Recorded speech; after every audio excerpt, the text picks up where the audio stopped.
حبیب ابن مظاہر امام حسین کے بچپن کے دوست۔ امام علی کے دور خلافت میں عراق کے شہر کوفہ میں امام حسین اور حبیب ابن مظاہر سچے دوست تھے۔ وقت تیزی سے گزرتا رہا۔ امام علی کی شہادت کے بعد امام حسین مدینے لوٹ آئے، حبیب کوفہ میں ہی رہے۔ یزید کی بیعت کا انکار کرنے کے بعد امام حسین کا مدینے میں رہنا دشوار ہو گیا۔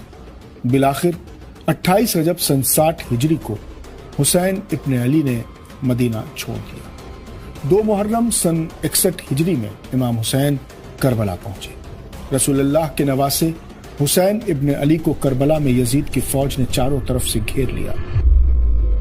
ادھر کربلا سے نزدیک کوفہ شہر کی سرحدوں پر یزید کی فوج کا سخت پہرا تھا کہ کوئی بھی کوفہ سے حسین ابن علی کی مدد کے لیے کربلا نہ جا سکے۔ امام حسین نے اپنے بچپن کے دوست حبیب ابن مظاہر کو خط لکھا۔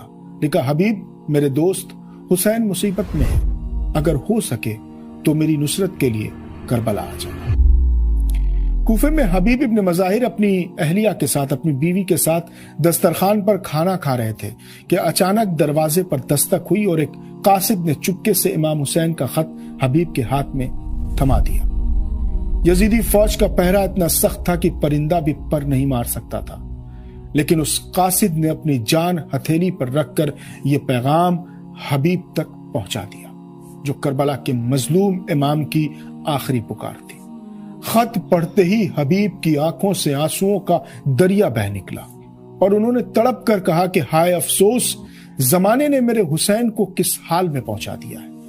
انہوں نے اپنی بیوی سے مخاطب ہو کر کہا کہ اے نیک بخت خاتون، کیا تو راضی ہے کہ میں رسول کے نواسے کی مدد کے لیے جاؤں اور اپنی داڑھی اپنے خون سے رنگین کر لوں؟ ان کی بیوی نے جواب دیا کہ اگر آپ نہیں گئے تو قیامت کے دن میں فاطمہ زہرا کو کیا منہ دکھاؤں گی۔ حبیب نے اپنی روانگی کو راز میں رکھنے کے لیے اپنے غلام کو پہلے ہی گھوڑے کے ساتھ شہر کے باہر بھیج دیا تاکہ کسی کو شک نہ ہو۔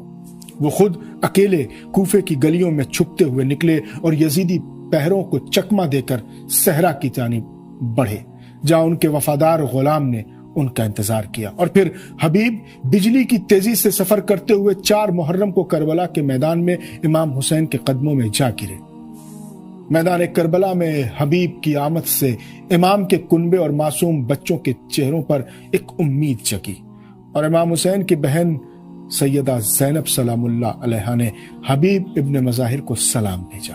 حبیب سلام سن کر رونے لگے کہ ہائے تقدیر، آج رسول خدا کی نوازی مجھ جیسے معمولی گناہگار کو سلام بھیج رہی ہے۔ انہوں نے کربلا میں انصار حسین کی قیادت کی اور اپنی وفاداری کا حق ادا کرنے کے لیے جنگ کے میدان کی طرف بڑھے۔ روز عاشور یعنی 10 محرم کو حبیب ابن مظاہر نے 80 سال کی عمر کے باوجود ایسی جنگ لڑی کہ یزیدی فوج کے پیر اکھڑ گئے، لیکن جنگ کے دوران حبیب گر گئے۔ کسی نے سر پر وار کیا تو دوسرے نے نیزہ مار کر انہیں زمین پر گرا دیا۔ زخمی حبیب گھوڑے سے گر پڑے۔ امام حسین ان کے قریب دوڑے۔ امام حسین نے زخمی حبیب کا سر اپنی گود میں رکھ لیا اور چاہا کہ حبیب کے جسم پر لگے تیروں کو نکالیں۔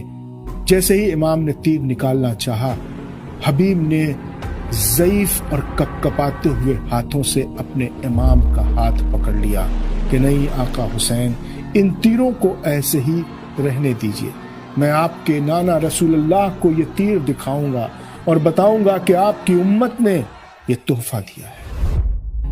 بچپن کے دوست نے اپنے دوست کے زانوں پر دم توڑ دیا۔ امام کی آنکھوں میں آنسو آ گئے۔ امام حسین نے بالوں میں انگلیاں پھیرتے ہوئے کہا، حبیب